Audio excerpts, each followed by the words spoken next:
Mr Speaker, I want to say to the honourable member who has preceded me that it's amazing.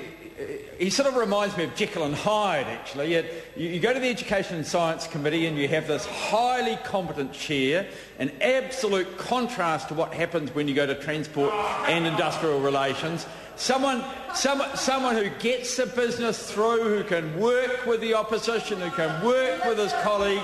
Highly talented chair, using his experience, and you come into the House or you hear industrial relations legislation, and it's like he was back in the pretty pathetic as the employer in a bulk-funded school.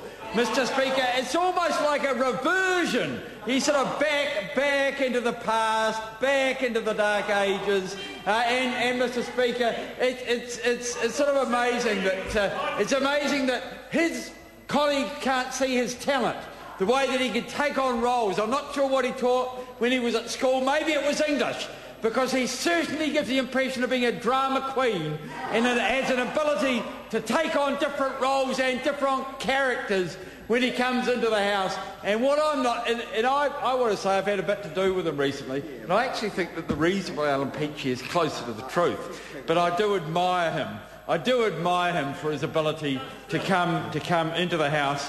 After that, you want me to narrow, Mr Speaker? You're intervening on their side, but not ours. That's interesting, Mr Speaker. No, there was a point of order. There was a point of order earlier. Not that I'm referring to it, because that would be inappropriate. Yes, the members talking. Get on with the speech. Mr Speaker, I am noting the wide debate that was allowed by the Speaker to Alan Peachey. And, Mr Speaker, what I want to do now is to focus on this bill and to look at how this fits very well in the attempt by John Key and his government to drive down the conditions of wage and salary earners all around the country, but in particular in the mana electorate. It is focused on poor people, Mr Speaker. This is the bill that is designed to drive the gap between the rich and the poor, between the Aussies and the New Zealanders. This is the bill that's been designed by John Key to make sure that his mates don't have to pay decent wages to people who are wage and salary earners around. These are amendments that are unfair. They are absolutely unbalanced. In fact, they're about as balanced as Alan Peachey's last speech. They're about as balanced as Alan Peachey's last speech, Mr. Speaker. They're unnecessary because our system is working pretty well already, and they're ideological. And you can sort of tell from where they were announced the fact that there was ideology and not logic involved. They were announced at the National Party conference. They were hauled out of the blue, promises of consultation which were broken by John Key, and it's sort of interesting. It's interesting, isn't it, to see how often now John Key is being caught breaking his word. And one of the things that Kiwis like, one of the things that Kiwis think are important is truthfulness in their leaders. And this is a good example of how John Key has been caught being untruthful and not being loyal to his word. He made a commitment on this legislation to go back to people and to talk about it before it was announced, and he broke his word. He did it deliberately, so what we have here is a Prime Minister whose word can't be relied on. A Prime Minister who time and time again makes a commitment and breaks it. And one of the things that Kiwis value in their leaders are people who tell the truth, people who are reliable, people who don't break their word, and also loyalty. They like loyalty from people. And what have we got now? We've got hundreds of photos of John Key and Pansy Wong smiling and waving. And what have we got now? We've got photos of John Key smiling and walking away. Order. Point of order, Tohino. Mr Speaker, should we not just concentrate on what is in front of us? Yeah. I'm going to be consistent here, and members, can I just say, read the sort of suite of Speaker's rulings on page 106 and 107 about what is and what isn't in the bill. And in the same way I asked Mr Peachy to draw his analogies into the bill, I asked the member to do the same. Mr Speaker, I want to focus on Pansy Wong and the changes in this bill which apply to her. There is a four-pronged approach here on a tax on job security. A tax on job security. And I want to say that a loyal employer, someone who was a good manager, wouldn't weaken the processes the way that are being weakened here and were weakened for Pansy Wong. Arm in arm with Pansy Wong was the Prime Minister around the ethnic communities until there was a problem. And where was his loyalty? It was smile and walk away. They extend the range, Mr Speaker, for dismissal. Point of order.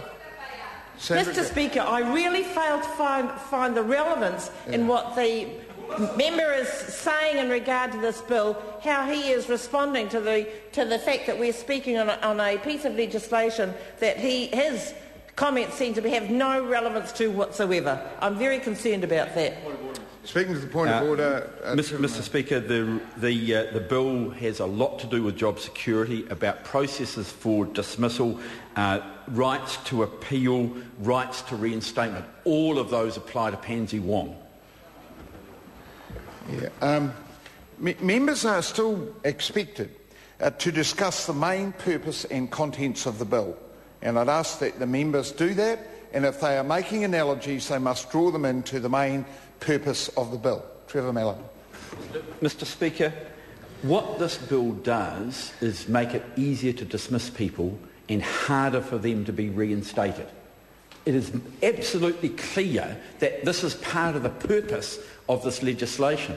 Mr Speaker, we have a classic case now of, under the old legislation, how Phil Heatley jumped and was reinstated, and under this legislation, Pansy Wong will go and won't have a hope of being reinstated. Why? Because there is no loyalty on that side of the House, and they do not care about processes going forward.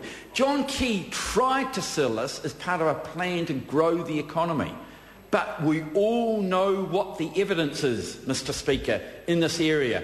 We have people who will not change jobs for the fear of this legislation. We have what is known internationally as a sticky labour market. We used to have a pretty flexible labour market. In fact, I had debates with some of my colleagues in the past about it maybe being too flexible, our labour market. But people could go from job to job, they could go to where they were valued, they could go to where they were being paid more, they could go to the opportunities, and that was good for our economy. But what this is doing, it's saying to people, if you're on 100,000, you know, it might be sort of worth going to a job at 110, but it's no damn good if you're going to lose the job in the first 90 days. What sort of security for your family is that? About the same sort of security that Pansy Wong had. About the same sort of loyalty that Pansy Wong had, Mr Speaker.